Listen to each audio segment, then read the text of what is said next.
এখন আপনাদের সামনে গুরুত্বপূর্ণ বক্তব্য নিয়ে আসছেন আল্লাহর সার্বভৌমত্বের ভিত্তিতে তার ওই আইন বিধানের প্রতিনিধিত্বকারী নেতা ইসলামী সমাজের সম্মানিত আমির হজরত সৈয়দ হুমায়ুন কবির সাহেব। সম্মানিত আমির সাহেবকে আলোচনা রাখার জন্য বিশেষভাবে অনুরোধ জানাচ্ছি। আসসালামু আলাইকুম ওয়া রাহমাতুল্লাহ। নাহমাদুহু ওয়া নুসাল্লি আলা রাসূলিল কারীম, আম্মা বাদ। সম্মানিত উপস্থিতি, প্রিয় মুসলিম ভাই সব, সকলকে ভালোবেসে মহব্বত করে সকলের কল্যাণে আমরা অল্প সময়ের মধ্যে গুরুত্বপূর্ণ কিছু কথা উপস্থাপন করব ইনশাল্লাহ। আজকের এই মজলিসের জন্য যে কথাগুলি যথাযথ সেই কথাগুলি বলার তৌফিক আল্লাহ আমাকে দান করুক, আর আপনাদেরকেও মনোযোগ দেওয়া শোনার তৌফিক দান করুক, বলেন আমিন। আবারও আমরা মহান রব আল্লাহ তাআলার শুকরিয়া আদায় করি, বলি আলহামদুলিল্লাহ। সাথে সাথে রাসূল করিমের উপর দুরূদ পাঠ করি সাল্লাল্লাহু আলাইহি ওয়াসাল্লাম। উপস্থিত অনুপস্থিত সকল মানুষ সকল প্রকার জাহিলিয়াত থেকে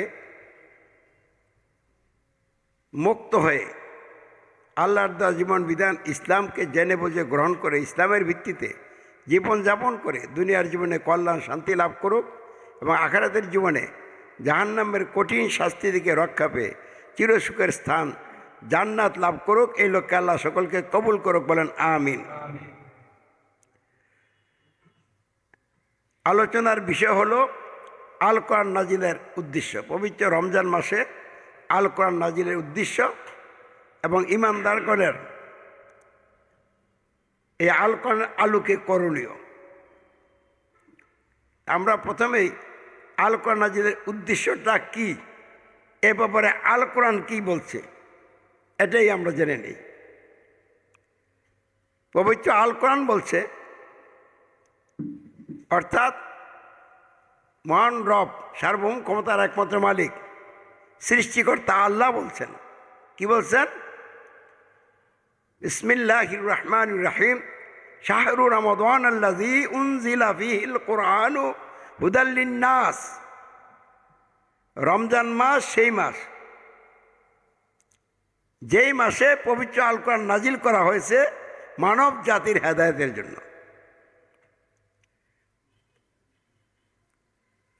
আল কোরআন গোটা মানব জাতির হেদায়েতের জন্য আল্লাহ নাজিল করেছেন। এই কোরআনটা নাজিল শুরু করেছেন পবিত্র রমজান মাসে।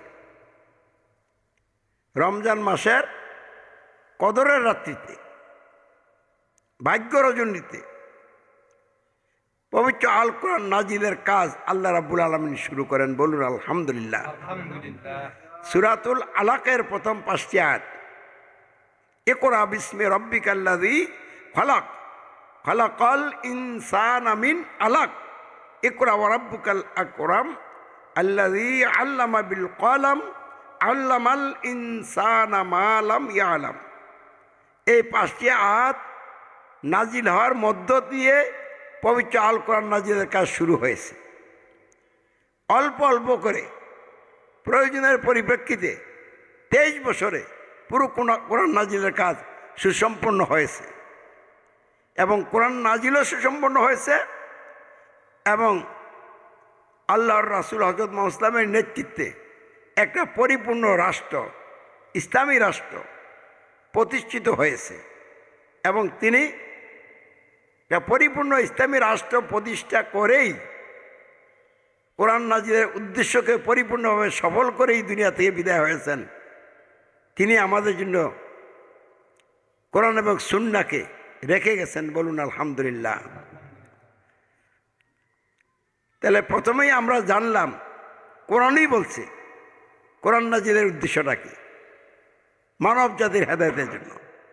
এতে বোঝা যাচ্ছে তখনকার সময় মানুষ হেদায়েতের মধ্যে ছিল না, হেদায়েতের বাহিরে ছিল। তো হেদায়েতের বাহিরে যেটা, এটার নাম কি? এইটাও পবিত্র আল কোরআন বলছে, হুকমাল জাহিলিয়াত, চরম অজ্ঞতা, অন্ধত্ব। তাহলে মানুষ হেদায়েতের মধ্যে ছিল না, হেদায়েতের আলোতে বঞ্চিত ছিল, এর অর্থ মানুষ জাহিলাতের মধ্যে ছিল। তাহলে জাহিলাতের মধ্যে যে মানুষগুলি জীবনযাপন করছিল, ওই মানুষগুলিকে হেদায়েতের মধ্যে নিয়ে আসার জন্যই কোরআন নাজিল হয়েছে। তার মানে জাহিলাত থেকে লোকেরা যেন বের হইয়া আলোর মধ্যে আসতে পারে, আল্লাহ দেওয়া জীবন বিধান ইসলামের অধীনে এসে জীবনযাপন করতে পারে। এই জন্যই পবিত্র রমজান মাসে আল্লাহ রাব্বুল আলামিন কোরআন নাজিলের কাজ শুরু করেছেন। তাহলে আমরা এখন একটু ভালো করে জেনে নিব, বুঝে নিব জাহিলাতের অধীনে মানুষ জীবনযাপন করছিল এর অর্থ কী। এই জন্য আমাদের একটা বিষয় মাথায় রাখতে হবে, মানুষ মূলত সমাজবদ্ধ জীব। মানুষ কি সমাজবদ্ধ জীব। মানুষ একা একা চলতে পারে না। এই জন্য আল্লাহ রাব্বুল আলামিন শুরুতেই আদি পিতা আদম এবং আদি মাতা হাওয়া আলাইহিস সালামকে সৃষ্টি করে দুজনকেই একসাথে জান্নাতে রেখেছিলেন, আবার দুজনকেই দুনিয়ায় নামিয়ে দিয়েছেন, এবং ওনারা দুজন আবার একত্রিত হয়ে দুইজনের একটা সমাজ গঠন করেছিলেন। এটা ছিল আলোকিত সমাজ। কারণ আদম আলাইহিস সালাম হলেন আল্লাহ রাব্বুল আলামিনের সর্বপ্রথম নবী এবং রাসূল। তিনি আল্লাহর বিধান নিজে মেনে চলেছেন, তার স্ত্রী আমাদের আদিমাতা হাওয়া আলাইহিস সালামকে আল্লাহর বিধান দিয়ে পরিচালনা করেছেন।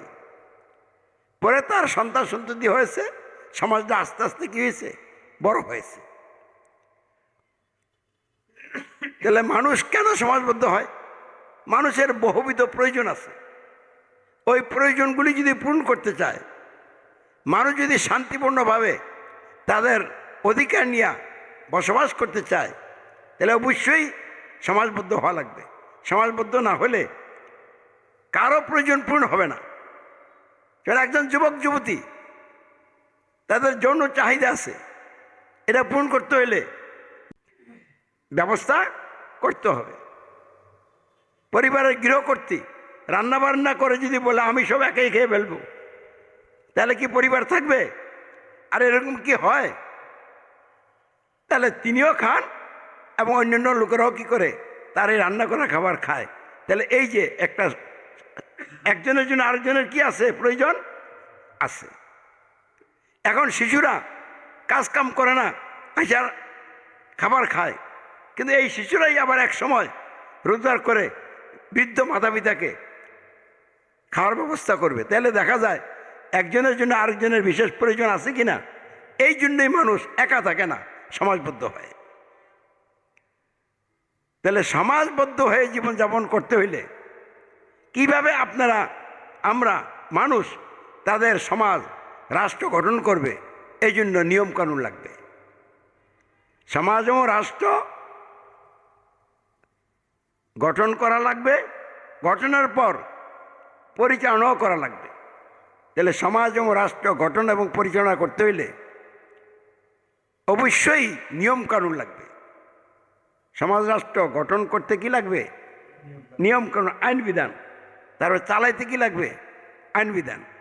তাহলে সমাজ ও রাষ্ট্র গঠন ও পরিচালনা করার জন্য প্রয়োজনীয় আইন বিধানগুলিকে বলা হয় এক কথায় সংবিধান। তাহলে সংবিধান ছাড়া সমাজ রাষ্ট্র কি গঠন হবে? আর সংবিধান গ্রহণ করার পর লোকেরা যদি এই সংবিধানের আইন পালন না করে, তাহলে কি এই সংবিধান তাদের উপরে কার্যকরী হবে? তাহলে যারা সংবিধান গ্রহণ করবে তারা আবার এই সংবিধানের আইন বিধানগুলিকে পালন করতে হবে। আবার এই সংবিধানের আইনগুলি কি যার মনে যেভাবে চায় এভাবেই পালন করবে, নাকি এই সংবিধান দিয়া লোকদেরকে পরিচালনা করার জন্য নেতা লাগবে?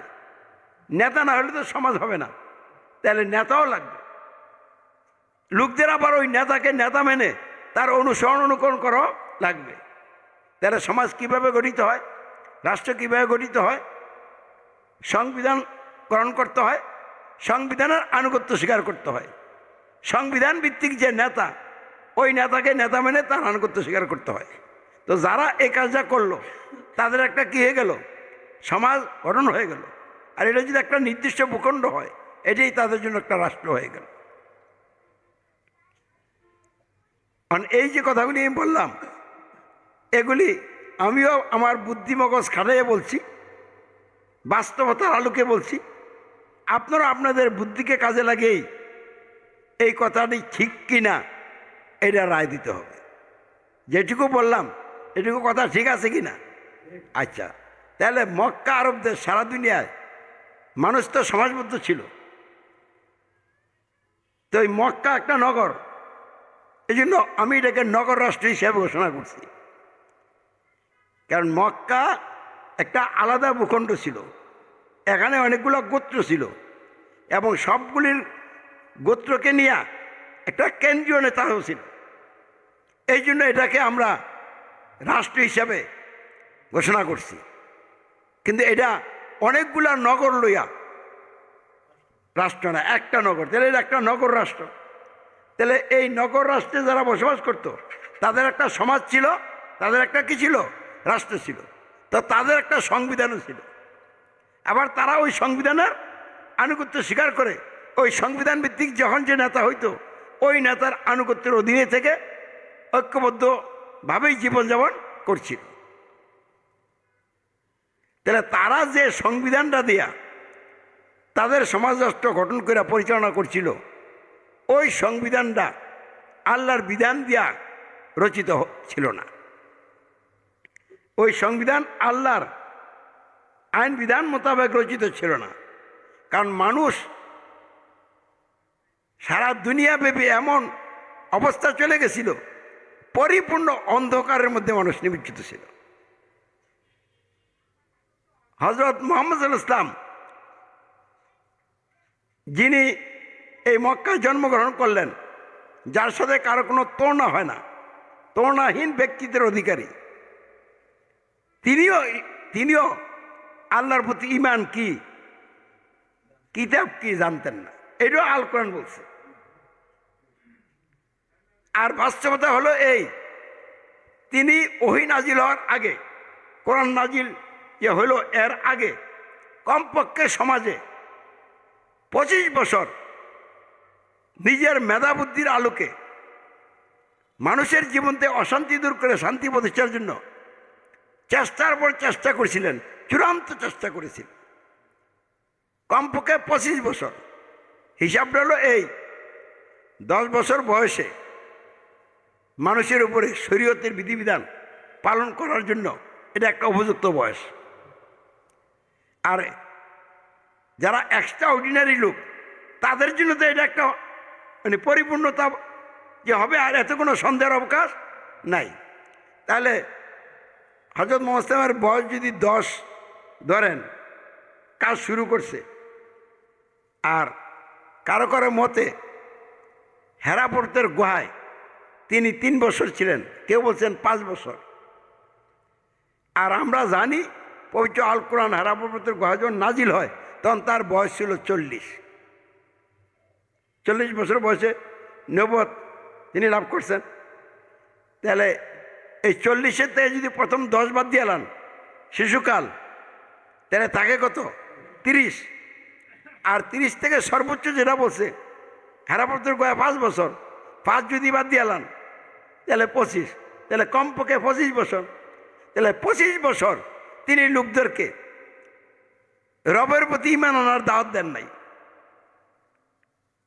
লা ইলাহা ইল্লাল্লাহ এই বিষয় গ্রহণের দাওয়াত দেন নাই। তিনি লোকদের এই কথা বলেন নাই আমি আল্লাহর রসুল, তোমরা আমার আনুগত্য করো। এই কথাগুলি তিনি তখন কি করেন নাই, বলেন নাই। তাহলে এই বিষয়গুলি তারও কি ছিল না, জানা ছিল না। তাহলে এই যে 25 বছর তিনি কাজ করলেন, কাজ করার পরে যে একজন সচেতন মানুষ, তিনি তার কাজের হিসাব নিকাশ নেয় না, তিনি হিসাব নিকাশ মিলাইলেন, মিলিয়ে দেখলেন যখন কাজ শুরু করলাম তখন সমাজের মানুষের জীবনে যতগুলি সমস্যা ছিল, এত চেষ্টার পরও সমস্যা কমে নাই, সমস্যা আগের চেয়ে আরো গিয়ে গেছে, বেড়ে গেছে। তখন তার মধ্যে এই ভাবনা আসলো যে এইভাবে চেষ্টা করে সমাধান হবে না। তখন তিনি এই চেষ্টা বাদ দিলেন, বাদ দিয়ে একা একা থাকেন আর ভাবেন, চিন্তা করেন কেমনি কি হবে, আসলে কি এই সমস্যাগুলির সমাধান হবে না, এইগুলি সমাধানের কি কোনো পথ নাই। তখন তার মধ্যে ডেভেলপ হয় চিন্তা ভাবনার, গবেষণার, যে অবশ্যই আছে, যিনি আমাদেরকে সৃষ্টি করেছেন তার পক্ষ থেকে যদি গাইডলাইন পাওয়া না যায় তাহলে এইসব সমস্যার কোনো সমাধান হবে না। তখনই তিনি হেরাপথের গুহায় স্রষ্টা ধ্যানে মগ্ন হইলেন। কিসের জন্য? মানব জীবনের সমস্যাবলীর সমাধানের জন্য, সঠিক পথ লাভের জন্য। তাহলে তিনি দুনিয়ার মানুষের যত চেষ্টা ওগুলি তো আগেই বাদ দিছেন, এখন নিজে যে চেষ্টা করছিলেন এইটাও বাদ দিছেন। বাদ দিয়া স্রষ্টার দিকে কি হয়ে গেছেন? রুজু হয়ে গেছেন। এবং রুজু হইতে হইতে এমন রুজু হয়েছেন, গাইডলাইন না পাওয়া পর্যন্ত হেরাপথের গুহার থেকে আর যাচ্ছি না। এরই এক পর্যায়ে আল্লাহর পক্ষ থেকে কি আসছে? ওহী আসছে, কোরআন নাজিল শুরু হয়েছে। পরো তোমার রবের নামে, যিনি সৃষ্টি করেছেন, যিনি মানুষকে সৃষ্টি করেছেন জমাট বাঁধা রক্তের এক পিণ্ড হতে। পরো আর তোমার রব বড়ই অনুগ্রহশীল, যিনি কলমের সাহায্যে জ্ঞান শিক্ষা দিয়েছেন, যিনি মানুষকে এমন জ্ঞান শিক্ষা দিয়েছেন যা সে জানত না। তো এই ওহী পাইয়া তিনি বুঝে ফেলছেন সমাধান করবে একমাত্র আল্লাহ, কারণ তিনি রব। আল্লাহ এই প্রথম হইতে আল্লাহর পরিচয় দিলেন। কি পরিচয় দিলেন? পরে তোমার রবের নামে যিনি সৃষ্টি করেছেন। আল্লাহর আসল পরিচয়, মূল পরিচয় কি? রব। আর আমরা এলাম হীননগণ্য জিনিস দিয়ে বানাইছে। তাহলে আমরা কি গোলাম? আর একটু বড় হইলে আর কি হইলাম? প্রতিনিধি। এর বড় তো আর কিছু নাই। মানুষ যত বড় নেতাই হোক, সে কি মালিক? সে কি রব? আল্লাহ হচ্ছেন রব, আর মানুষ হচ্ছে সেই রবের গোলাম এবং প্রতিনিধি। একজনের বিশ্ব নেতাও যদি হয় তাও সে গোলাম এবং প্রতিনিধি, তবে তার কাজের পরিধি বড়। একজন ঘরের যিনি দায়িত্বশীল হবেন তিনিও গোলাম প্রতিনিধি, তো তার কাজের ক্ষেত্রে হলো পরিবার। এইটুকু পার্থক্য, কিন্তু সকলেই গোলাম এবং প্রতিনিধি। তাহলে কি করতে হবে? রবগিরিকরণ যেত না, আল্লাহকে রব মানতে হবে, রবের দিক নির্দেশনা অনুযায়ী চলতে হবে। এই কথাগুলি প্রথম ওহীর মধ্যে পাওয়া গেল। আল্লাহ রসুল এর উপরে নিজেকে প্রতিষ্ঠা করে ফেললেন, কমপ্লিটলি মহান রবের কাছে আত্মসমর্পণ করে তার পাকাপোক্ত গোলাম এবং প্রতিনিধি হিসাবে তিনি দাঁড়িয়ে গেলেন। এখন মাঠে ময়দানে কাজ করতে হলে কেমনে করতে হবে এই ব্যাপারে এই প্রথম ওহীতে কোনো গাইডলাইন নাই। এই জন্য তিনি উদ্গ্রীব যে পরবর্তী দিক নির্দেশনা কি। সময় যাইতেছে, আসতেছে না, এই জন্য তিনি একটু পেরেশান ছিলেন। পেরেশানি নিয়ে রাস্তা দিয়ে চলতেছিলেন। চলার অবস্থায় শব্দ শুনলেন, একটা আওয়াজ শুনলেন। হঠাৎ করে একটা আওয়াজ শুনলেন। আওয়াজ শোনার পর উপরের দিকে তাকাইলেন, কারণ আওয়াজটা হইলে পর কোন দিকে আওয়াজটা হয়েছে তা আজ করা যায়। তো তিনি উপরের দিকে তাকায় দেখলেন ওই হেরাপথের গুহায় যিনি ওহী নিয়ে আসছিলেন তিনি আসমান জমিনের মাঝখানে একটা কুর্সিতে, চেয়ারে, আসনে বসে আছে। এটা দেখে তিনি একটু ভয় পাইলেন, কারণ এই লোকটাই হেরাপথের গুহায় তাকে পরপর 3টা চাপ দিচ্ছিল সজোরে, যার কারণে শরীরে জ্বর এসে গেছিল। এখন আবার তাকেই দেখা যাচ্ছে। তখন তিনি আর দেরি না করে অতি দ্রুত বাসায় চলে আসলেন। আয়সা শুয়েই পড়লেন। আর এমন অবস্থা তার বিবি তাকে কম্বল দিয়ে জড়াই দিচ্ছেন। এখন তিনি কি কম্বল মুড়ি দিয়া শুয়ে আছেন। এমন অবস্থায় আল্লাহর পক্ষ থেকে ওহী নাজিল হয়ে গেল, ইয়া আইয়ুহাল মুদ্দাথির, হে কম্বল জড়িয়ে শয্যা গ্রহণকারী, কম ফাআনজির, ওঠো আর সাবধান করো, ওয়া রাব্বাকা ফাকাব্বির, আর তোমার রবের বরত্ব, শ্রেষ্ঠত্ব, সার্বভৌমত্ব ঘোষণা করো, ওয়া থিয়াবাকা ফাতাহির, এবং নিজের পোশাক আদি পবিত্র রাখো। ওয়ার রুজ ফাহাজুর, এবং যাবতীয় মলিনতা হইতে দূরে থাকো। ওয়ালা তামনুন তাস্তাকবির, আর অনুগ্রহ করো না অধিক পাওয়ার উদ্দেশ্যে। ওয়ালি রব্বিকা ফাসবির, আর নিজের রবের জন্য ধৈর্য ধারণ করো। এই 7টা আয়াত, এর মধ্যে ওনার দায়িত্ব কি কি করণীয় এই ব্যাপারে গাইডলাইন দেওয়া হয়েছে। আর এই কাজ করতে হলে কি কি গুণ লাগবে এই গুণগুলি উল্লেখ করা হয়েছে। প্রথম আয়াতে সম্বোধন, পরের 2 আয়াতে দায়িত্ব। কি দায়িত্ব? আপনি সাবধান করুন। তাহলে এখানে কে এ অর্ডার করছেন? মহান রব আল্লাহ। কাকে অর্ডার করছেন?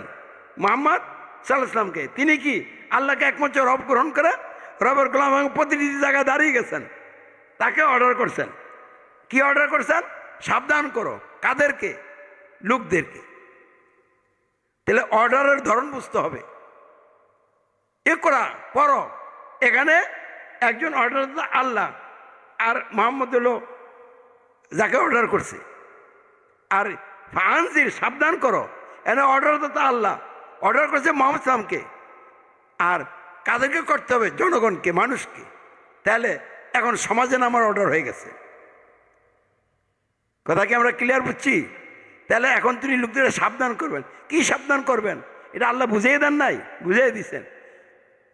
এই মানুষগুলি আত্মবোলা, তারা আল্লাহকে রব ভুলে গেছে। রব ভুলে যে মানুষকে রব গ্রহণ করছে। মহান রবের আবাদত বাদ দিয়া বুয়া বাতিল রবের আবাদত করতেছে। হক নেতার পরিবর্তে বাতিল নেতাদের অধীনে তারা জীবনযাপন করতেছে। এভাবে চলার পরিণতি ভালো নয়। কারণ মানুষ যেহেতু সমাজবদ্ধ জীব, তো তারা তো একটা সমাজ গ্রহণ করছিল। তাহলে তারা আল্লাহকে রব বাদ দিয়া মানুষকে রব গ্রহণ করছিল। কারণ সমাজ রাষ্ট্র গঠন পরিচালনা করতে হলে আইন বিধান তো দরকার। এই আইন বিধান দিতে হলে কে দিবে? এই জন্য সমাজ রাষ্ট্রের মালিক লাগবে। বলেন মালিক আগে না আইন আগে? মালিক হইলেই তো আইন দিব। তাহলে মক্কার সমাজ রাষ্ট্রের মালিক তারা আল্লাহকে বাদ দিয়া মানুষকে মালিক গ্রহণ করেছিল। তো সমাজ রাষ্ট্রের মালিক হয়ে গেছে কে? মানুষ। তো মালিক হওয়ার কারণে তারা কি দিছে? আইন দিছে। ওই আইন দিয়ে মানুষ চলছে। তাহলে কার আবাদত হয়েছে? মানুষের আবাদত। পূজা উপাসনা করছে মূর্তির, গারুলার ইবাদত। তাহলে তারা ক্ষমতা, আইন বিধান, শাসন, কর্তৃত্ব আল্লাহর নামান্যা মানুষের গ্রহণ করছিল। 2 নম্বরে আল্লাহর ইবাদত বাদ দিয়া মানুষের আইন পালন করছে, মানুষের আবাদত করছে, মূর্তির পূজা করছে, গারুলার উপাসনা করছে। 3 নম্বরে এমন নেতার অধীনে জীবনযাপন করছে যেই নেতা মানুষকে ক্ষমতার মালিক মান্য না, মানুষের বানানো আইন দিয়ে নেতা হয়ে নেতৃত্ব দিচ্ছে। এর নাম হচ্ছে তারা হেদায়েতের বাইরে ছিল। এরা জাহিলাতের মধ্যে ছিল। তাহলে জাহিলাতের মধ্যে ছিল এর অর্থ 1 নম্বরে কি? তারা তাদের সমাজ রাষ্ট্র গঠন পরিচালনায় জানমাল ব্যবহার করার জায়গায় আল্লাহর পরিবর্তে মানুষকে সার্বভৌমত্বের মালিক, আইন বিধানদাতা, শাসনকর্তা গ্রহণ করে নিয়েছিল। এভাবে তারা আল্লাহকে রব বাদ দিয়া মানুষকে রব গ্রহণ করিয়া রবের প্রতি ঈমান হারাইছিল। রবের সাথে কুফর এবং শিরকে লিপ্ত ছিল। মানে আল্লাহকে রব অমান্য করছে, এর নাম কুফর। আর মানুষকে রব গ্রহণ করছে, এর নাম কি? শিরক। তাহলে হেদায়েতের আলোতে বঞ্চিত অর্থ হল রবের সাথে কুফর এবং শিরকের মধ্যে তারা লিপ্ত ছিল। কারণ রবের সাথে কুফর এবং শিরকে লিপ্ত থাকার কারণে, অর্থাৎ আল্লাহর পরিবর্তে মানুষকে রব মানার কারণে মানুষ রব হইয়া আইন বানাইয়া সমাজে চালাই দিছে। এখন তারা কার আইন পালন করছে? মানুষের আইন। তা আল্লাহর আইন পালন বাদ দিছে, মানুষের আইন পালন করছে। তাহলে আবাদত আল্লাহর বাদ দিছে, মানুষের আবাদত করছে। অর্থাৎ আল্লাহকে ইলাহা বাদ দিয়া মানুষকে ইলাহা গ্রহণ করছে। দাসত্ব, আইনের আনুগত্য, উপাসনা আল্লাহর পরিবর্তে তারা মানুষের দাসত্ব, আনুগত্য, উপাসনা করছিল। এর অর্থ ছিল তারা হেদায়েতের বাইরে ছিল, জাহিলাতের মধ্যে ছিল। 3 নম্বরে আল্লাহর মনোনীত নেতা, হক নেতার পরিবর্তে এই মানুষের যদি আইন দেওয়া যারা নেতা, ওই নেতাদেরকে নেতা মান্য, ওই নেতাদের আনুগত্যের অধীনে তারা জীবনযাপন করছিল। এর নাম ছিল তারা গুমরাহির মধ্যে ছিল। কথা কি আমরা বুঝতে পারছি? তাহলে যদি সার্বভৌমত্ব আইন বিধান কর্তৃত্ব মানুষের মানেন, মানুষের তীরে আইন বিধানের আনুগত্য স্বীকার করেন, মানুষের তীরে আইন বিধান দিয়ে যারা নেতা সরকার তাদের আনুগত্য স্বীকার করেন, এই অবস্থায় যদি একটা সমাজ হয়, ওই সমাজটা হেদায়েতের মধ্যে আছে না হেদায়েতের বাইরে আছে? জাহিলিয়াতের মধ্যে আছে, গুমরাহির মধ্যে আছে। তো এমন অবস্থায় কোরআন নাজিল হয়েছে। কেন নাজিল হয়েছে? মানুষকে হেদায়েতের মধ্যে আনার জন্যই তো। তো এই জন্য আল্লাহ রসুল লোকদেরকে দাওয়াত দিচ্ছেন কোরআন নাজিলের উদ্দেশ্যকে কার্যকরী করার জন্য। কি দাওয়াত দিচ্ছেন? ইয়া আইয়ুহান নাস আমিনু বিরাব্বিকুম, হে লোক সকল তোমরা তোমাদের রবের প্রতি ঈমান আনো। অর্থাৎ তোমরা তোমাদের জানমাল ব্যবহার করার জায়গায় সমাজ রাষ্ট্র সহ জীবনের সকল স্বাধীন ক্ষেত্রে মানুষকে ক্ষমতার মালিক, সার্বভৌমত্বের মালিক, আইন বিধানদাতা, শাসনকর্তা ত্যাগ করো, অমান্য করো। সমাজ ও রাষ্ট্র জীবনের সকল ক্ষেত্রে আল্লাহকেই একমাত্র সকল ক্ষমতার মালিক, সার্বভৌমত্বের মালিক, আইন বিধানদাতা, নিরঙ্কুশ শাসনকর্তা গ্রহণ করো। রাব্বুন আল্লাহ ঘোষণা দাও, আল্লাহ আকবার ঘোষণা দাও। 2 নম্বর, কোরআনের দিক নির্দেশ অনুযায়ী তিনি লোকদেরকে দাওয়াত দিচ্ছেন। ইয়া আইয়ুহান নাস আমিনু বিরাব্বিকুম, না ইয়া আইয়ুহান নাস কওলু লা ইলাহা ইল্লাল্লাহু তুফলিহু, হে লোক সকল তোমরা বলো, অঙ্গীকার করো নেই কোনো ইলাহ মাবুদ আল্লাহ ছাড়া, তোমরা কামিয়াব হবে। তার মানে কি? হে লোক সকল তোমরা মানুষের দাসত্ব, মানুষের আইনের আনুগত্য, গায়রুল্লাহর উপাসনা ত্যাগ করো, কোরআন বিরোধী সংবিধানের আনুগত্য অস্বীকার করো, আর সমাজ ও রাষ্ট্র জীবনের সকল ক্ষেত্রে দাসত্ব আনুগত্য উপাসনা একমাত্র আল্লাহর গ্রহণ করো এবং এর সাক্ষ্য অঙ্গীকার দাও, আশহাদু আল্লাহ ইলাহা ইল্লাল্লাহ। 3 নম্বরে, হে লোক সকল তোমরা যেই নেতাদের আনুগত্য অনুসরণ করছো এরা আযাব বুঝবেন নেতা, এরা অবৈধ দখলদার, জাহান্নামের পথের প্রতীক, এদের আনুগত্য ত্যাগ করো। আল্লাহ আমাকে তোমাদের সকলের জন্য রাসূল মনোনীত করেছেন, শর্তহীন আনুগত্য পাওয়ার অধিকারী নেতা হিসেবে ঠিক করে দিয়েছেন। তোমরা আমাকে নেতা মানে আমার আনুগত্য স্বীকার করো। তো যারা তার এ আহ্বানে সাড়া দিছে তারা গুমরাহিতে বেরিয়া হেদায়েতের মধ্যে চলে আসছে। আসিল জাহিলিয়াতে, এখন চলে আসছে কোথায়? হেদায়েত মানে ইসলামে। জাহিলিয়াত মানে কি? মানব রচিত ব্যবস্থা। জাহিলিয়াত বলতে আমরা কি বুঝবো? মানে আল্লাহর দেওয়া জীবন বিধান ইসলামের বিপরীত। মানুষ তাদের যত রকমের নিয়মকানুন ব্যবস্থা রচনা করছে ওগুলোই জাহিলিয়াত। কারণ ওগুলি জ্ঞানের ভিত্তিতে রচনা করে নাই, আন্দাজ এবং অনুমানের ভিত্তিতে রচনা করছে। একটা মোবাইল কি আন্দাজ আর অনুমান করে চালানো যাবে? তাহলে মোবাইলটা চালাচ্ছিল যে আবিষ্কার করছে সেইটা ইনস অ্যান্ড আউট জানে, তিনি একটা ক্যাটালগ দিছেন, ওইটা ফলো করে এটাকে চালাইতে হবে। তাহলে এটাতে ফায়দা হাসিল করা যাবে।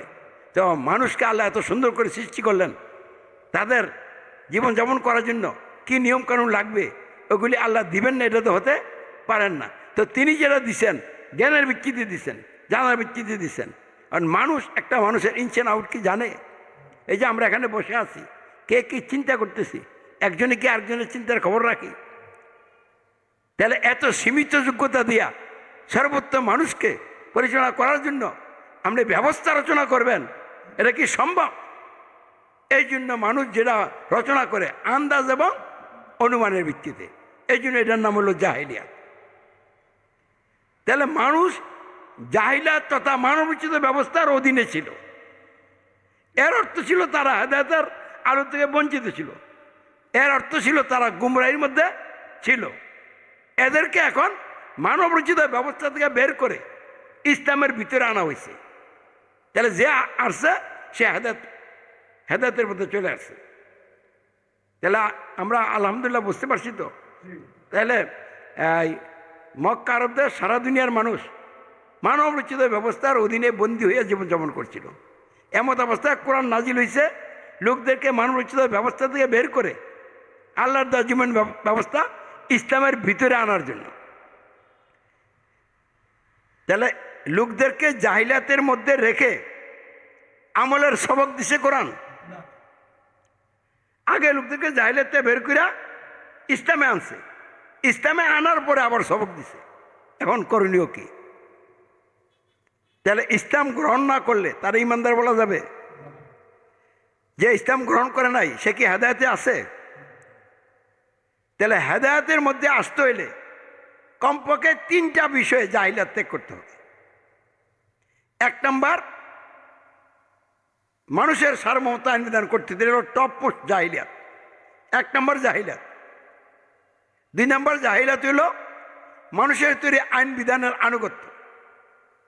3 নম্বর জাহিলাত হইল মানুষের তৈরি আইন বিধান যারা নেতা সরকার, এই নেতাদের আনুগত্য। এখন এই 3টা জাহিলাতে আমাকে বেরোইতে হবে। কীভাবে বের হবেন? আপনার বিশ্বাসে দৃঢ়ভাবে ধারণ করতে হবে সার্বভৌমত্ব আইন বিধান কর্তৃত্ব মানুষের নয়, সার্বভৌমত্ব আইন বিধান কর্তৃত্ব একমাত্র আল্লাহর। এই বিশ্বাসের পর আপনাকে ঘোষণা করতে হবে আমি কোনো মানুষের সার্বভৌমত্ব আইন বিধান কর্তৃত্ব মানি না, মানব না। আমি সার্বভৌমত্ব আইন বিধান নিরঙ্কুশ কর্তৃত্ব মানব একমাত্র আল্লাহর। অতঃপর এর উপরে দৃঢ় থাকতে হবে। গালি আসবে, মায়ের আসবে, ফাঁসির মঞ্চ রেডি হবে, বাড়িঘর নিলাম হবে, তারপরও এই কথার থেকে আর নড়া যাবে না। 2 নম্বরে, মানুষের তৈরি যে সংবিধান, যে সংবিধানের আইনগুলি পালন করলে মানুষের দাসত্ব হয়, আপনাকে ডাইরেক্ট বিশ্বাস আনতে হবে দাসত্ব আনুগত্য উপাসনা একমাত্র আল্লাহর, তিনি ছাড়া আর কারো দাসত্ব আনুগত্য উপাসনা নয়। অতঃপর এই বিশ্বাসের সাক্ষ্য অঙ্গীকার দিতে হবে আমি দাসত্ব আনুগত্য উপাসনা আল্লাহরই করব, তিনি ছাড়া আর কারো দাসত্ব আনুগত্য উপাসনা করিও না, করব না। আশহাদু আল্লাহ ইলাহা ইল্লাল্লাহ। 3 নম্বরে, অন্তরে দৃঢ়ভাবে বিশ্বাস আনতে হবে শর্তহীন আনুগত্য অনুসরণ অনুকরণ একমাত্র হযরত মুহাম্মদ সাল্লাল্লাহু আলাইহি ওয়াসাল্লামের, তিনি ছাড়া অন্য কোনো নেতার শর্তহীন আনুগত্য নয়। অর্থাৎ মানুষের তৈরি আইন যারা নেতা সরকার, এদের আনুগত্য অনুসরণ অনুকরণ নয়। এই বিশ্বাস অন্তরে এনে আপনাকে মুখে বলতে হবে, অঙ্গীকার করতে হবে আমি শর্তহীন আনুগত্য অনুসরণ অনুকরণ একমাত্র আল্লাহ রসুল ইসলামেরই করব, তিনি ছাড়া অন্য কোনো নেতার আমি শর্তহীন আনুগত্য অনুসরণ অনুকরণ করি না, করব না। শর্তকেও পূরণ করলে করব, কিন্তু শর্ত পূরণ যে করে নাই আমি তার আনুগত্য অনুসরণ অনুকরণ করি না, করব না। তো মানবরচিত ব্যবস্থা দিয়ে যারা নেতা, এরা তো শর্ত পূরণকারী নেতা নয়। অর্থাৎ মানুষের তৈরি আইনের ধারক বা কোনো নেতা বা সরকারের আনুগত্য আমি অনুসরণ করি না, করব না। এটাই হলো আশহাদু আন্না মুহাম্মাদার রাসূলুল্লাহ। তো এইভাবে যে বুঝে শুনে জাহিলাত ত্যাগ করে ইসলাম গ্রহণ করলো, সে গুমরাহিতে বেরিয়ে গেল, ইসলামের ভিতরে চলে আসলো, হেদায়েতের মধ্যে আসলো। এখন তার করণীয়, তার করণীয় কি? তার করণীয় ব্যাপারে কোরআন বলছে কিতাবুন আনজালনাহু ইলাইকা লিতুখরিজান নাসা মিনাজ যুলুমাতি ইলান নূর বিইজনি রাব্বিহিম। মহান রবের অনুমতি ক্রমে এই কিতাব দ্বারা, কোরআন দ্বারা, যে কিতাব হে মুহাম্মদ তোমার উপর নাজিল করা হয়েছে, এর দ্বারা তুমি লোকদেরকে জাহিলাতের অন্ধকার থেকে বের করে ইমানের আলোর মধ্যে নিয়ে আসবে। লিতুখরিজান নাসা মিনাজ যুলুমাতি ইলান নূর। তাহলে কোরআন নাজিলের উদ্দেশ্য কি? জাহিলাত ত্যাগ করে ইসলাম গ্রহণ করতে হবে। যে জাহিলাত ত্যাগ করে ইসলাম গ্রহণ করলো, সে আবার এই কোরআন দিয়া লোকদেরকে জাহিলাত ত্যাগ করে ইসলাম গ্রহণের জন্য নিজের সমর্থক কুরবানি করে দাওয়াতি কাজ করতে হবে। তাহলে যারা জাহিলাত ত্যাগ করে ইসলাম গ্রহণ করলো তারাই তো ইমানদার মুসলিম। তাদের করণীয় কি? যেই বিষয়গুলি ত্যাগ করে ইসলাম নিছে, লোকেরাও যেন ওই জাহিলাত ত্যাগ করে ইসলাম গ্রহণ করে, এই জন্য উজাপুরা লাগতে হবে, দিনের দাওয়াত লোকদেরকে দিতে হবে। কে গ্রহণ করবে কে গ্রহণ করবে না তার ব্যাপার, কিন্তু আমার দাওয়াত সকলের কাছে কি করতে হবে? পৌঁছে দিতে হবে। তারপরে এই পৌঁছাইবেন কেন? কোনো টার্গেট আছে না নাই? টার্গেট ছাড়া একটা লক্ষ্যমাত্রা থাকতে হবে। তো পবিত্র আল কোরআন বলছে। এই কোরআন নাজিলের মাধ্যমে আল্লাহ রাব্বুল আলামিন সত্য দিন দিয়েছেন, আর এই সত্য দিনটাকে বাতিল দিনের উপরে বিজয়ী করার জন্য পদ্ধতিও দিয়েছেন। তো আল্লাহ যে পদ্ধতি দিয়েছেন ওই পদ্ধতিকে ফলো কইরা এই সত্য দিনটাকে বাতিল দিনের উপরে কি করতে হবে? বিজয়ী করে দিতে হবে। এটা কোরআন চায়, এটাও কোরআন নাজিলের উদ্দেশ্য।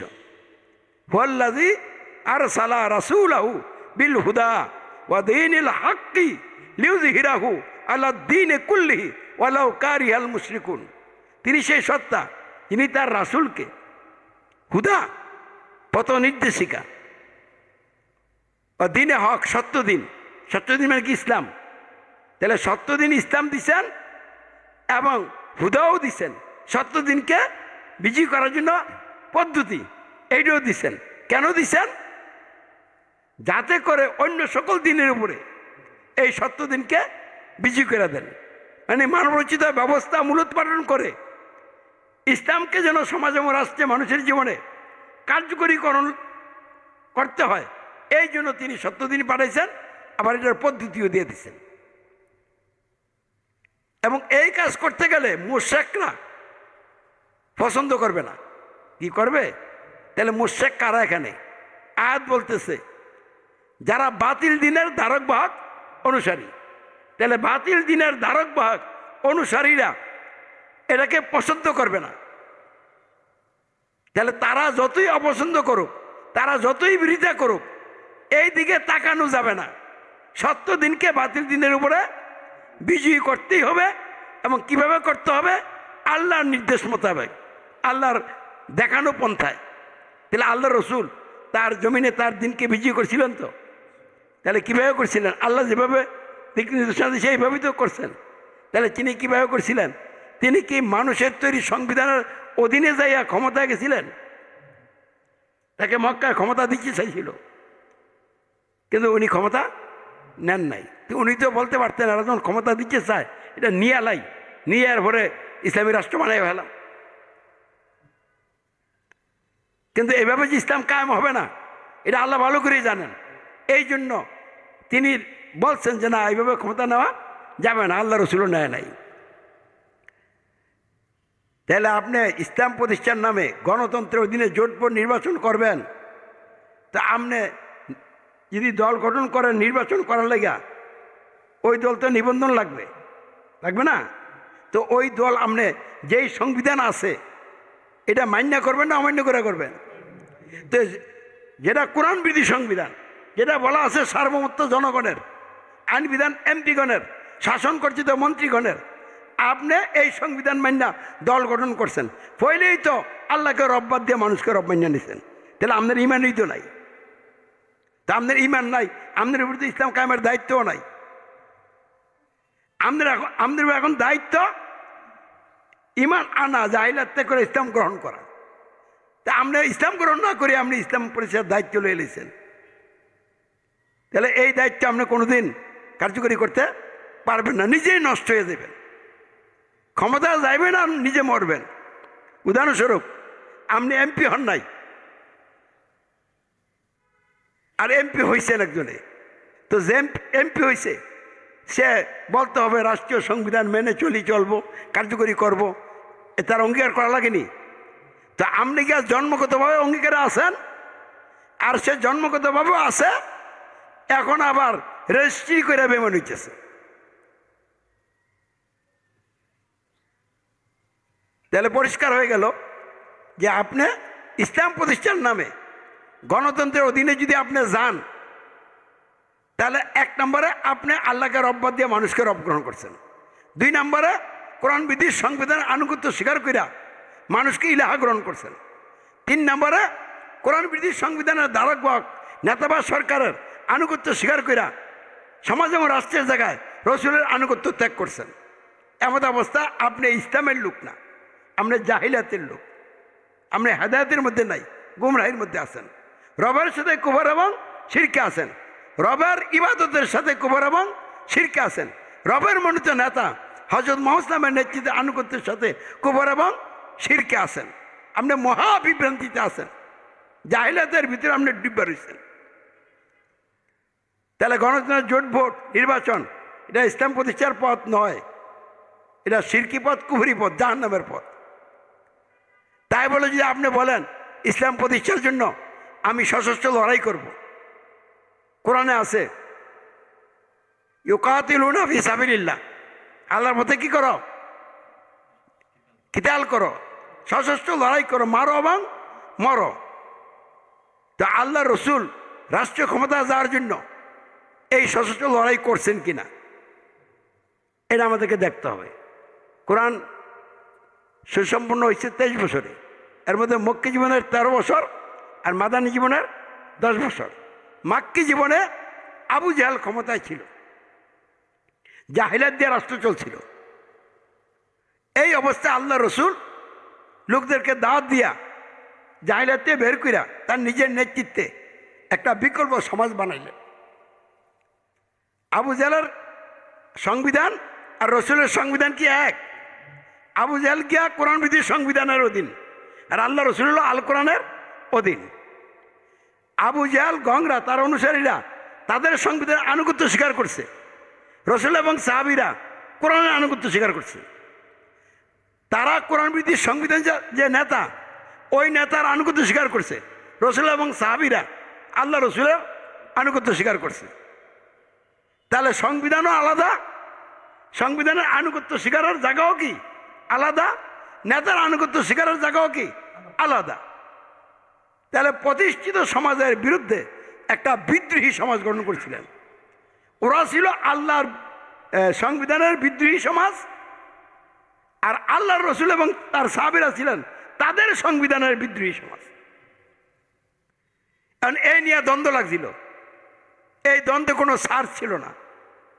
শেষ পর্যন্ত আল্লাহ রসুল মক্কা ছেড়ে মদিনায় গেছেন, এই বিষয়গুলির ক্ষেত্রে কোনো আপোষ করেন না। কারণ এখানে আপোষ করলেই তো আপনি আবার জাহিলাতের মধ্যে চলে গেলেন। কি আমরা কি বুঝতে পারছি? তাহলে ইসলাম প্রতিষ্ঠা হওয়ার পরে মানে মদিনায় আল্লাহ রসুলের রাষ্ট্রীয় নেতৃত্ব লাভ হইল। এর অর্থ কি?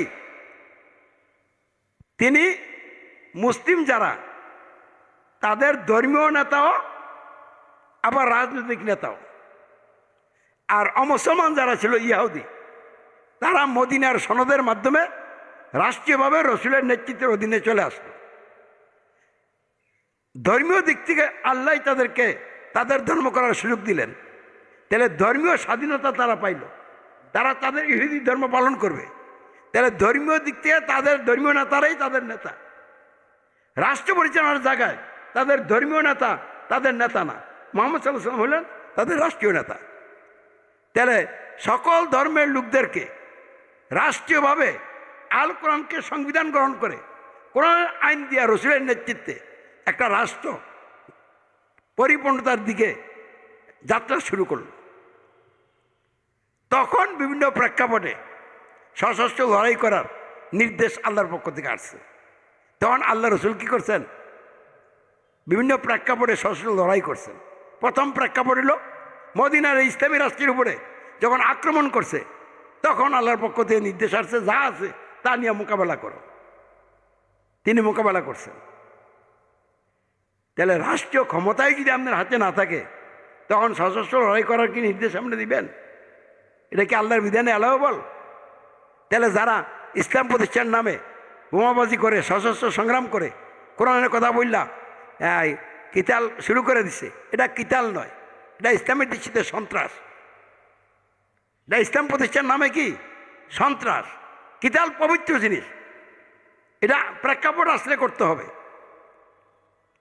তাহলে সশস্ত্র সংগ্রাম কইরা ক্ষমতাসীনদেরকে হটাইয়া আমরা ক্ষমতা দখল করা ইসলাম কায়েমের যে স্বপ্ন, এটা কি ইসলাম কায়েমের পথ? এটা কি আল্লাহর নির্দেশিত পথ? তাহলে এটা মন গড়া পথ, অথবা এটাও মানবতন্ত্র। গণতন্ত্র যেমন মানুষের রচিত ব্যবস্থা, ইসলাম প্রতিষ্ঠার জন্য, ইসলাম প্রতিষ্ঠিত না থাকাকালীন সময়ে রাষ্ট্রীয় ক্ষমতা যাওয়ার জন্য সশস্ত্র লড়াই করা, এটাও মানবতন্ত্র। এখন যদি গণতন্ত্রের জোটপটে গেলাম না, তারপরে সশস্ত্র সংগ্রামে গেলাম না, গণ আন্দোলন করব, গণ অভ্যুত্থান ঘটাবো। তো গণ অভ্যুত্থান কির জন্য ঘটাইবেন? আপনি তো টার্গেট এটা, যারা ক্ষমতা আছে তারা বাহিয়া নির্লজ্জ, ক্ষমতা ছাড়বে না, এদেরকে পদঘাট বন্ধ কইরা, হ্যাঁ ঘেরাও কইরা ক্ষমতা ছাড়তে কী করব? বাধ্য করব। তাহলে তো আপনি তাদেরকে ক্ষমতা ত্যাগ না মানের কাজে গেলেন। হজরত মোহাম্মদ ইসলাম কি মক্কার 13 বছরের মাথায় যখন তাকে হত্যা করার সিদ্ধান্ত করছে, তখন আবু জেহেলকে ক্ষমতা ত্যাগ না মানের জন্য কোনো ডাক দিছিলেন? হজরত মুসা কালিমুল্লাহ যখন তাকে হত্যা করার সিদ্ধান্ত করে, তার অনুসারীদেরকে ধরার জন্য ফেরাউন সর্বোচ্চ বাহিনী তলব করলো, তখন কি মুসা কালিমুল্লাহকে আল্লাহ নির্দেশ দিয়েছিলেন তোমার অনুসারীদেরকে নিয়ে এখন ফেরাউনের বিরুদ্ধে যুদ্ধ করো? না, বলছিলেন বাড়িঘর ছাড়ো। তাহলে তারা বাড়িঘর ছেড়ে চলে গেছেন। ফেরাউনকে ডুবাইছে আল্লাহ। তাহলে যেটা আল্লাহর কাজ, এটা আপনি নেবেন কেন? ক্ষমতা আল্লাহ দেয়, নামায়কে আল্লাহ। তো যেটা আল্লাহর কাজ, এটা আপনি হাতে নেবেন কেন? তাহলে আপনি হাতে নিলে তো নিজে এখানে রব সেজে বসলেন। এই জন্য গণ আন্দোলন, গণ অভ্যুত্থান, যারা ক্ষমতা আছে তাদেরকে ক্ষমতাতে নামাইতে হবে, এই চিন্তাটা জাহেলিয়াত, এটা ইসলাম নয়। তবে প্রশ্ন আসতে পারে, ক্ষমতা না গেলে তো আমরা ইসলাম চালু করতে পারবো না, কিভাবে ক্ষমতাটা আসবে? ক্ষমতা তো দরকার। তো এটা আল্লাহ দিবেন, কেমনে দিবেন বলে দিছে। তোমরা যখন জাহিলিয়াত ত্যাগ করে ইসলাম নিবা, তো ওই সমাজ থেকে তোমরা আলাদা সমাজ হয়ে গেল। তারা কিন্তু এটারে মাইনে নেবে না। তারা চাইব জেল জুলুম দিয়া আবার ওই সমাজের ভিতরে তোমাদের কি করার জন্য, নেওয়ার জন্য। তোমরা কোনো অবস্থাতে ওই সমাজে আর যাবে না। ফাঁসির মঞ্চ রেডি হইলে ফাঁসিতে ঝুলতে যাইবা, আল্লাহর ইচ্ছা হলে হবে, কিন্তু ওই সমাজে আর তোমরা ফিরা যাবে না। আর আল্লাহর উপরে পূর্ণ ভরসা রাখা তার দিকে রুজু থাকো, তার সাহায্য চাও। তখন আল্লাহ কি করবে? সর্বোচ্চ পরীক্ষা, যেন আপনাকে মেরে ফেলার সিদ্ধান্ত করছে, আপনি তখনও আল্লাহকে ভয় পান, আর কাউকে ভয় পাইতেছেন না। আপনি ইমানের উপরে কি আছেন? দৃঢ় আছেন। তা আল্লাহ বলে, এই ধরনের লুকিত আমি চাইছিলাম ইসলাম কায়েমের জন্য, এখন তো হয়ে গেছে।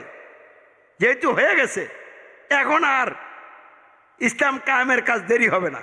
যারা ক্ষমতা আছে আল্লাহই তাদেরকে সরাই দিবেন। কেমনি সরাইব এটা আমাদের আল্লাহর জিজ্ঞেস করা লাগবে না।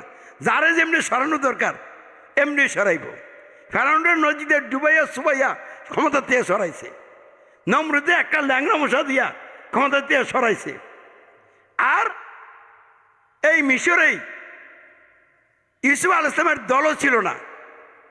মিশরের যারা ক্ষমতায় ছিল তারা এমন বেকায়দা পড়ছে, অর্থনৈতিক সংকটের কারণে রাষ্ট্র তারা চালানোর ক্ষমতায় নাই, যোগ্যতায় নাই।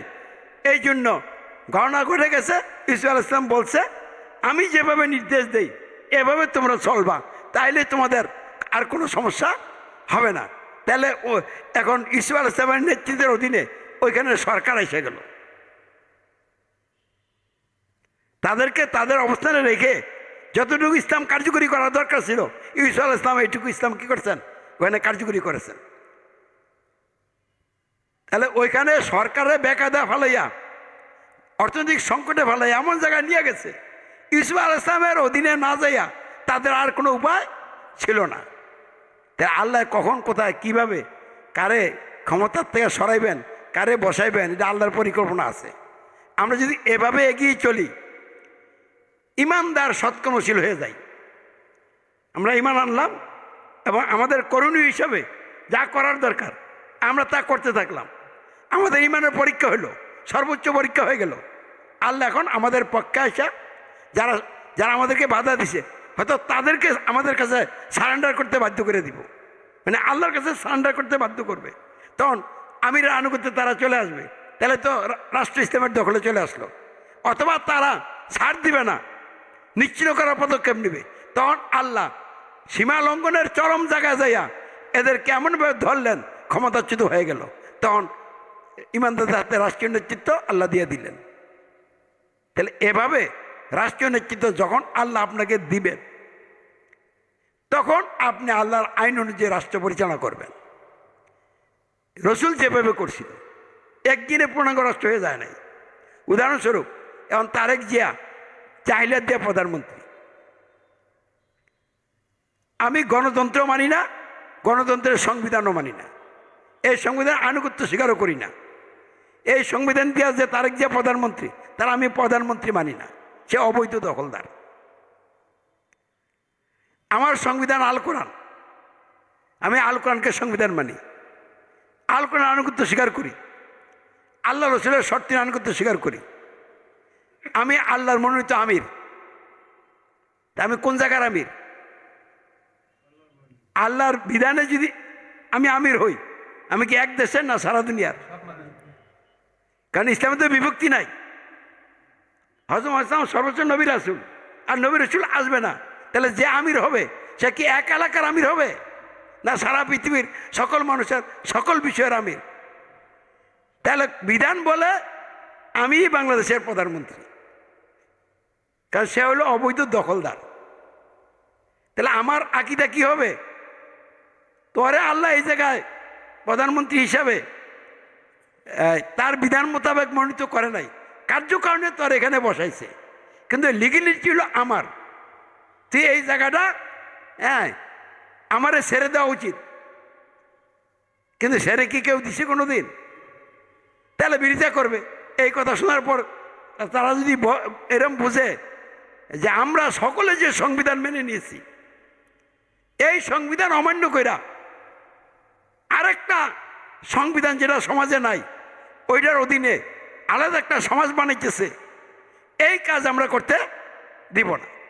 তো এই কাজ করতে দিব না কইয়া কালী মারধর, জাল জুলুম, নির্যাতন করলো, শেষ পর্যন্ত আমাদেরকে নিশ্চিহ্ন করার কি করলো? পদক্ষেপ নিল। আর আল্লাহ তখন তাদেরকে নিশ্চিহ্ন করে আমাদেরকে বসাই দিল। তো আল্লাহ বসাইলে ঠেকাইব কেটা? কেউ ঠেকাইতে পারবে না। কারণ এভাবে যদি বাংলাদেশের রাষ্ট্রীয় নেতৃত্ব আল্লাহ আমার হাতে দেয়, তাহলে আমি ক্ষমতা আসলাম ঠিক, মানে নেতৃত্বে আসলাম, তারেক জিয়া চলে গেল, কিন্তু স্বাধীন হওয়ার পর থেকে দীর্ঘ সময়কালে তারা যে আইন বানাইয়া অফিস আদালতে আইনটি ঢুকে গেছে, এই আইনগুলি কি রয়ে গেছে না রাখে গেছে? তো এই আইনগুলি তো রয়ে গেছে। তা আমি নেতৃত্বে আইসা একদিনে যদি সব আইন পাল্টে এলাই, তো সমাজ যা অচল হয়ে যাবে না? তাহলে সমাজ কি অচল করা যাবে? সচল রেখে পরিবর্তন করতে হবে। তাহলে রাষ্ট্রীয় নেতৃত্বে আসার পরও একটা সার্টেন টাইম পর্যন্ত, পিরিয়ড পর্যন্ত তারা যে আইনগুলি রাখে গেছে, এই আইনগুলি রাখতে হবে আপনাকে। আজকে একটা বদলাবেন, কালকে একটা বদলাবেন, এভাবে বদলাইতে বদলাইতে কয়েক বছর সময় লাগবে। যেদিন সব আইন বদলাইয়া কোরআনের সব আইন চালু হবে, তখন এটা পরিপূর্ণ ইসলামী রাষ্ট্র হবে। তখন আপনি যেখানে যান সেখানেই আল্লাহর আইন পালন করতে পারবেন। এর আগে আপনাকে আল্লাহ সব ক্ষেত্রে আইন পালনের নির্দেশ দিচ্ছেন না, কারণ আপনি তখন এটা পারবেন না। এই জন্য এখনকার জন্য আমাদের ইমানদারদের করণীয় কি? যারা জাহিলাত ত্যাগ করে ইসলাম গ্রহণ করে ইমানদার হইলেন, তাদের করণীয় হলো আপনি যে বিষয়গুলি ত্যাগ করা, যে বিষয়গুলি গ্রহণ করা জাহিলাতে বেরিয়ে ইসলামের ভিতরে আসলেন, এই কথাগুলি লোকদেরকে জানাইতে হবে, বুঝাইতে হবে, এবং লোকেরাও যেন জাহিলাত ত্যাগ করে ইসলাম গ্রহণ করে নিজের সমর্থকর্মী করে দাওয়াত দিতে হবে। এবং এই জন্য শান্তিপূর্ণভাবে কর্মসূচি নিতে হবে। ব্যক্তিগতভাবেও দাওয়াতি কাজ করতে হবে, দলগতভাবেও কি করতে হবে? দাওয়াতি কাজ করতে হবে। তাহলে সব কর্মসূচি হবে আমাদের শান্তিপূর্ণ। কোনো কর্মসূচির মধ্যে লাঠি ছোটা থাকবে না, বুঝছেন? তাহলে তো এটা বোঝা গেল যে আপনি একটা কর্তৃপক্ষ টার্গেট করে রাখছেন, আমাদের উপরে হামলা করলে আপনি পাল্টা কী করবেন? তো পাল্টা দিলেই তো মারামারি হয়ে যাবে, ক্ষয়ক্ষতি বেড়ে যাব। এই জন্য আল্লাহর কথা হলো মায়ের খাও দিও না, আবার রাগও করতে পারত না, ক্ষমা করে দিতে হবে। আপনি যদি কারোর ক্ষমা করে দেন, তো তার প্রতি কি আর আমাদের কোনো রাগ থাকবে? মানে ক্ষমা বলতে আপনি মুখে করলেন তোরে ক্ষমা করে দিলাম, ভিতরে তার বিরুদ্ধে খেপা থাকলেন, এটা কি ক্ষমা হয়েছে? ক্ষমা মানিল অন্তর থেকেই তাকে কী করে দিবেন? হ্যাঁ, মাফ করে দিবেন। আপনি এটা গায়ে লাগাবেন না, তাহলে আপনি তো তারও আপন করে নেওয়ার চেষ্টা করবেন। যে আপনারা রাত দিন 24 ঘন্টা মারবে, পিটবে, রক্ত ঝরবে, আপনি তো রক্তের চিন্তা করবেন না, আপনি চিন্তা করবেন তার কি হবে। এইভাবে যখন একদল বড় মনের ইমানদার চরিত্রবান লোক তৈরি হবে, এটা বিশাল বড় সংখ্যা হবে না, অল্প সংখ্যকই হবে। আল্লাহ বলছেন সূরা নূরের 55 নং আয়াতে, আল্লাহর ওয়াদার কথা বলছেন, ওয়াদাল্লাহুল্লাযিনা আমানু মিনকুম ওয়া আমিলুস সালিহাতি লা ইস্তাকলিফান্নাহুম ফিল আরদি। হ্যাঁ হ্যাঁ, এরপর আছে যে আগে যেমনি দিছিলাম, কামাস্তাকলাফালনা কি যেন, মিন কাবলিহিম, হ্যাঁ না কাবলিহিম, কুমানি তোমরা, হিমানি তারা, পরবর্তীদেরকে যেমনে দিছিলাম। তাহলে আল্লাহ ওয়াদা করেছেন ইমানদারদের সাথে, তোমরা যদি ইমানদার সৎকর্মশীল হও তাহলে তোমাদেরকে খেলাফত দেওয়া হবে, যেমনিভাবে পরবর্তীদেরকে দেওয়া হয়েছিল। আল্লাহর ওয়াদা ইমানদার আমলে সালেকারীদের ব্যাপারে, এই ইমানদার আমলে সালেকারীদেরকে আল্লাহ কি করবেন, রাষ্ট্রীয় নেতৃত্ব দান করবেন, যেমনিভাবে পূর্ববর্তীদের কি করছিলেন, দান করছিলেন। তাহলে আল্লাহ দান করবে, এটা তো আল্লাহর কাজ। আমার আপনার কাজ হলো ইমানদার আমলে সালেকারী হওয়া। তাহলে এভাবে কাজ করলেই আমার ইমানি দায়িত্ব পালন হবে, আল্লাহর আযাব গজবতে আমি রক্ষা পাবো, তার রহমতে তার দয়ায় আমি জান্নাতি মেহমান হতে পারবো। তাহলে ইসলাম কায়েমের জন্য যে পথ, আল্লাহর ক্ষমা লাভ করে জান্নাতে যাওয়ারও একই পথ, আলাদা কোনো পথ নাই। সেটা কি ঘোষণা করতে হবে, আমি সার্বভৌমত্ব আইন বিধান নিয়োগ শাসন করতে আল্লাহর মানি মানবো, আর কারো মানি না, মানবো না। রব্বুনা আল্লাহ, আল্লাহু আকবার, এবং এর উপরে দৃঢ় থাকতে হবে, সাক্ষ্য দিতে হবে আশহাদু আল্লাহ ইলাহা ইল্লাল্লাহ, আমি দাসত্ব আনুগত্য উপাসনা আল্লাহরই করব, তিনি ছাড়া আর কারো দাসত্ব আনুগত্য উপাসনা করি না, করব না। আশহাদু আল্লাহ ইলাহা ইল্লাল্লাহ, এবং এর উপরে দৃঢ় থাকতে হবে।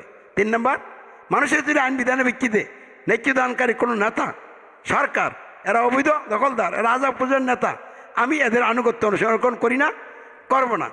আমি জীবনের সকল ক্ষেত্রে শর্তহীন আনুগত্য অনুসরণ করব একমাত্র হযরত মুহাম্মদ সাল্লাল্লাহু আলাইহি ওয়াসাল্লামের, আশহাদু আন্না মুহাম্মাদার রাসূলুল্লাহ, এবং এর উপরে দৃঢ় থাকতে হবে। এরপরে এই কথাটা লোকদেরকে জানাইতে হবে, আমরা যে এই জাতি যেখানে আছে আমরা এখানে আর নাই, তাহলে আপনি যেখানে আসছেন এটা লোকদেরকে কী করবেন, জানাইবেন। তো জানাইলে আপনি এটা ঘরের কোনা বইয়া এই ঘোষণা সাক্ষাৎকার দিবেন, ঘরেও দিবেন, বাইরেও দিবেন, তাহলে মানুষ আস্তে আস্তে জানবে।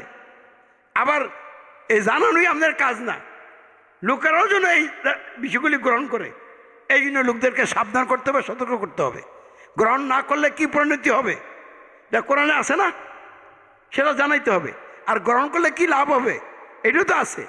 তাহলে ওহী তাবলীগ করতে হবে, কোরআনের বিভিন্ন ওহী আছে, তো আপনি ওহীর প্রচার করবেন, এবং ওহীর মাধ্যমে লোকদেরকে সাবধান করবেন, সতর্ক করবেন, যেটা আমি বলছি না, আল্লাহ বলছে, তোমরা যদি গণতন্ত্র মেনে চলো আর এই অবস্থায় মারা যাও, চিরদিনের জন্য ঠিকানা হবে কোথায়, জাহান্নাম। আর জাহান্নামে গেলে এই শাস্তি হবে, কোরআন বলছে। তো জাহান্নামে যাওয়া উচিত না। আমি তোমাকে আন্তরিকভাবে ভালোবেসে দাওয়াত দিচ্ছি, গণতন্ত্র ত্যাগ করো, ইসলাম গ্রহণ করো। যারা এইভাবে আপনি দাওয়াত দিবেন, এটা হলো কি আপনার আমলে সালে, ইমানদারদের করণীয়।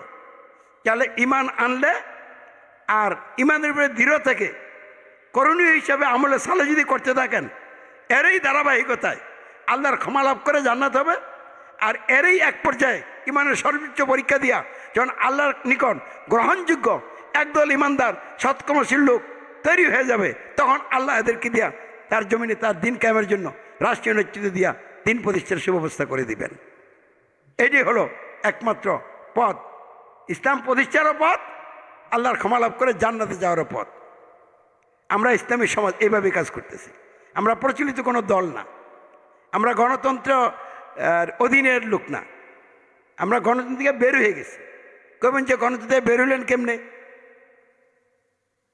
আপনারা অত কী করেন, গণতন্ত্রের বহু আইন পালন করেন বলে লোকেরা, যেমন খাজনা দেন, ট্যাক্স দেন, তারপরে কি আইডি কার্ড করছেন, টাকার মধ্যে লেখা আছে গণপ্রজাতন্ত্রী বাংলাদেশ সরকার, এই টাকা ব্যবহার করেন, সরকার রাস্তা বানিয়ে দিচ্ছে, রাস্তা দিয়ে হাঁটেন,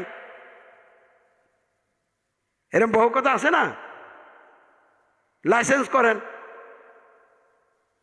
আসলে আমরা এই জায়গায় এখন কথা বলছি না, আমরা কথা বলতেছি, একটা উদাহরণ দিতেছি, একটা মানুষের মাথা আছে কিনা, গর্দান গলা আছে কিনা, তার হৃৎপিণ্ড আছে কিনা, হার্ট, এই তিনটার মধ্যে গভীর সম্পর্ক।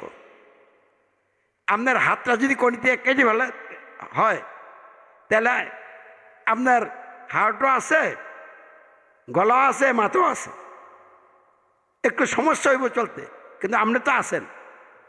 এটা তো বলা যাবে না যে আপনি আর দুনিয়া নাই। তো যখন আপনার মাথাটাকে পুরা এই মগজ বার করে সেচ্চা ফেলা হবে, মাথার কারিকুলাম সব কি হয়ে গেছে, ডিস্ট্রয় হয়ে গেছে, এখন আপনার হার্ট কাজ করবে কিনা? হার্ট কাজ করবে না। গলা আছে, খাইতে পারবেন কিনা? তাহলে এইটা নষ্ট হওয়ার কারণে হার্ট এবং গর্দান কাজে লাগতেছে না। আচ্ছা ধরেন আপনার মাথাও আছে, গর্দানও আছে, কিন্তু হার্ট নাই, এখন আপনার গলা মাথা কোনো কাজ করবে? তাহলে এই যে তিনটা অঙ্গ, এই তিনটার একটা বাদ গেলে বাকি দুইটা কি হয়ে যায়? বাদ হয়ে যায়। গলা কেটে ফেললে এখন হার্টে কোনো কাজ করবে? তাহলে বোঝা গেল মাথা, গলা, গর্দান আর গিয়া হার্ট, এই তিনটা অঙ্গ বিশেষ অঙ্গ, একটা বাদ হলে দুইটা অটোমেটিকলি কি হয়ে যায়? বাদ হয়ে যায়। তো এই তিনটা আপনি রক্ষা করেন না, বাকিগুলি এখন কিছু সমস্যা থাকলে থাকুক, কিন্তু এই তিনটা কি করা দরকার? রক্ষা করা দরকার। তাহলে আপনি সার্বভৌমত্ব, আইন বিধান, কর্তৃত্ব একমাত্র আল্লাহর, মানুষের নয়। এইটা হলো হার্ট। এটা কি না আল্লাহর প্রতি ইমান? তা আল্লাহর প্রতি ইমান হইল ইসলামের মূল বিষয়। ইসলামের ইমানিয়াত, আখলাকিয়াত ও আমালের সামগ্রিক ব্যবস্থাপনায় প্রথম ও প্রধান বিষয়, মূল বিষয় হচ্ছে আল্লাহর প্রতি ইমান। আল্লাহর প্রতি ইমান নাই, আর কিচ্ছু আছে হিসাব করে লাভ নাই। কারণ আপনার দেহের ভিতরে আত্মা নাই। এখন আপনার চোখ, কান, হাত পা আছে, এগুলি চিকিৎসা করার দরকার আছে? এগুলি তো পচন ধরবে। তাহলে আল্লাহর প্রতি ইমান হইল এমন বিষয় ইসলামের, প্রত্যেকটা কাজ এটার সাথে জড়িত থাকলে এটা আমলে সালে হবে। বুঝে আসি কিনা? এরপরে দাসত্ব, আনুগত্য, উপাসনা একমাত্র আল্লাহর, অন্য কারণ নয়। এটা হলো ইসলামের দ্বিতীয় মৌলিক বিষয়, আল্লাহর প্রতি ইমানের ফলশ্রুতি। তাহলে এইটা হলো ধরেন আপনার গলা, গর্দান। তারপরে শর্তহীন আনুগত্য, অনুসরণ, অনুকরণ একমাত্র হযরত মুহাম্মদ ইসলামের, অন্য কারো নয়। এটা হলো মাথা। তো এই তিনটা তো কমপক্ষে রক্ষা করবেন। এই তিনটারে খাইয়ে লেছে গণতন্ত্রে। যারা গণতন্ত্র গ্রহণ করছে, যারা রাষ্ট্রতন্ত্র গ্রহণ করছে, সমাজতন্ত্র গ্রহণ করছে, সমাজ এবং রাষ্ট্রের জায়গায় তারা সার্বভৌমত্ব, আইন বিধান, কর্তৃত্ব আল্লাহর বাদ দিয়ে মানুষের গ্রহণ করছে। তাহলে আল্লাহর প্রতি ইমান শেষ। তারপর তারা আল্লাহর দাসত্ব, আনুগত্য বাদ দিয়া মানুষের বানানো আইনে আনুগত্য করে মানুষের দাসত্ব করছে। তাহলে লা ইলাহা ইল্লাল্লাহ শেষ। তারা মানুষের যে আইনটা, যারা নেতা, সরকার, তাদের আনুগত্য করছে, সমাজ এবং রাষ্ট্র জায়গায় রসুলের আনুগত্য বাদ দিছে। তাহলে মাথা শেষ। তাহলে এখন ইসলাম আসেনি আপনার। আপনি নামাজ পড়েন, রোজা রাখেন, হজ করেন, জাকাত দেন, কোরআন তেলাওয়াত করেন, বহু আমল করেন, কিন্তু আপনার আমলের অবস্থা কি? কোনোটাই কাজে লাগবে না। অতএব আমাদেরকে এই পর্যায়ে সব ক্ষেত্রে ইসলামের আইন আমরা পালন করতে চাইলেও করতে পারবো না, কারণ এখন পরিবেশ নাই। কিন্তু তাই বলে কি মানুষের সর্বমত আইন করতে মানব? তাই বলে কি মানুষের আইনের পালনের অঙ্গীকার করব? তাই বলে কি মানুষের আইনের ধারক বান্ধাদের অনুসরণ, অনুকরণের অঙ্গীকার করব বা এগুলির মধ্যে থাকবো? তাহলে কমপক্ষে আমরা মানুষের সর্বমত আইন করতে মানি না, মানব না কইয়া। হ্যাঁ, আমাদের আসল বিষয়টাকে নিতে হবে। তাহলে আর আলোচনা লম্বা করছি না। তাহলে কমপক্ষে তিনটা বিষয় জাহিলাত ত্যাগ করতে হবে। সার্বভৌমত্ব, আইন বিধান, কর্তৃত্ব মানুষের মানি না, মানব না। 2 নম্বরে মানুষের তৈরি সংবিধানের আনুগত্য স্বীকার করি না, করব না। তাহলে আমরা শেষ করে দিচ্ছি। তাহলে এই বিষয়গুলিকে সামনে রেখে আমাদেরকে ইমানের পথে চলতে হবে। আল্লাহ আমাদের সকলকে ইমানের পথে চলার তৌফিক দান করুক, বলেন আমিন। করণীয় হিসাবে ইমানের দায়িত্ব পালন করার তৌফিক দান করুক, আমিন। আজকের মজলিসকে আল্লাহ তার সন্তুষ্টিকে কবুল করুক, আমাদের জানমাল হেফাজত করুক, হুজুরকে বরকত দান করুক, দুনিয়া এবং আখিরাত উভয় করে হাসানা কল্যাণ কামি দান করুক, ভিতর সকল ইমানদার ভাই বোনদেরকে ক্ষমা করে জান্নাতি মেহমান কবুল করুক, আমাদের দোয়া কবুল করুক। রব্বানা তাকাব্বাল মিন্না বিহাক্কি রাব্বুনাল্লাহ। আল্লাহু আকবার। আশহাদু আল্লা ইলাহা ইল্লাল্লাহ ওয়া আশহাদু আন্না মুহাম্মাদার রাসূলুল্লাহ সাল্লাল্লাহু আলাইহি ওয়াসাল্লাম বিরহমাতিকা ইয়া আরহামার রাহিমিন।